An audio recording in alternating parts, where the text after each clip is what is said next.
Sometimes the smallest encounters reveal the deepest truths about people.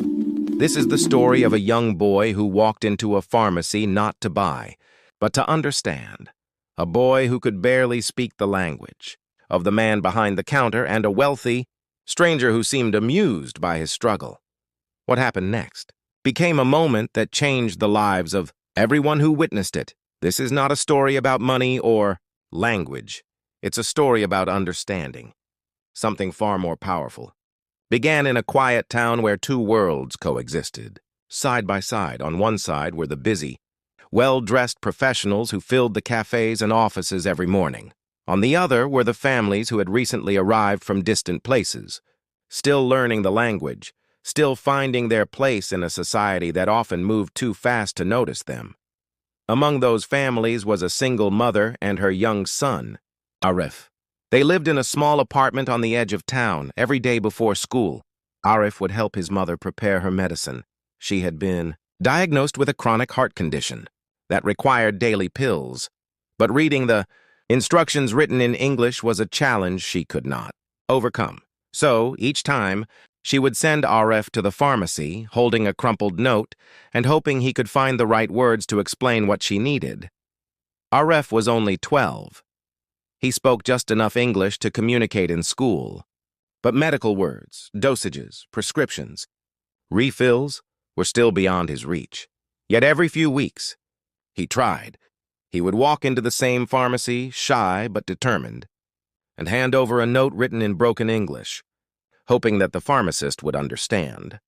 On most days, the pharmacist did, but on this particular afternoon, the scene was different. It was a busy Saturday. The store was full, and among the customers was a man many in the town recognized, Mr. Howard, a local businessman known for his wealth and his frequent appearances in charity galas. He was standing near the counter, speaking loudly on his phone about a new investment. Arif entered quietly, holding his note as usual. The pharmacist was occupied. Arif waited, shifting his weight nervously from one foot to another. After a few minutes, he tried to approach the counter. When the pharmacist finally looked up, Arif placed the paper in front of him. It read, "My mother needs her medicine again. This one finish. She is sick. Please help me." The pharmacist smiled kindly, understanding enough to recognize the name of the medicine. But before he could speak, the businessman beside him noticed the note and laughed softly. It wasn't a cruel laugh, more of an amused reaction to the spelling and phrasing. Still, in the silence of the moment, it cut through the room. Arif turned red. He looked at the man, not angry, just confused. The millionaire smiled and said lightly, "Son, you should learn proper English if you want to help your mother." The pharmacist frowned but said nothing. Arif nodded quickly and whispered, "I try, sir." For a moment, the man seemed to realize how his words had landed. He fell quiet. Then, after a pause, he asked softly, "Where is your mother now?" "At home," Arif said. "She waiting for me. She cannot walk much." Something changed in the man's expression. He asked the pharmacist to fill the prescription and stepped aside. But while Arif waited, the man disappeared into the back of the store. A few minutes later, when the pharmacist handed the medicine to Arif, the man returned, carrying a small box. He walked up to the boy and placed it gently on the counter. "This is a digital blood pressure monitor," he said. "It's simple. No need to read too much English. Just press this button." Arif stared at him, unsure how to respond. The man continued. "And these," he handed over a few printed sheets, "are translations of her medicine instructions. I asked the pharmacist to help me print them in Urdu." Arif's eyes widened. The man, once laughing, now spoke quietly. "You don't have to worry about the language. Your mother deserves care, not confusion." The boy thanked him with trembling hands. He took the medicine and the monitor and ran home. And that could have been the end of the story, but it wasn't. The next week, the man returned to the same pharmacy with a translator. He asked the pharmacist to help him set up a small initiative, a fund to translate medical instructions into multiple languages. For patients who couldn't read English well, within months, several local clinics joined the effort.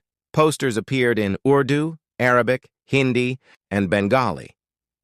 Pharmacists were trained to provide translated labels upon request, all because a child had walked in with a handwritten note and a man had seen, for the first time, what language barriers really meant.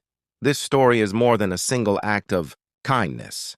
It exposes a quiet but serious issue faced by millions of families around the world: the language barrier in healthcare. According to the World Health Organization, a significant percentage of medication errors happen because patients cannot understand the instructions written on their prescriptions. For immigrant families, the challenge is even greater. They often depend on children to translate complex medical information, placing emotional pressure on those too young to fully understand it. In Arif's case, the note was simple.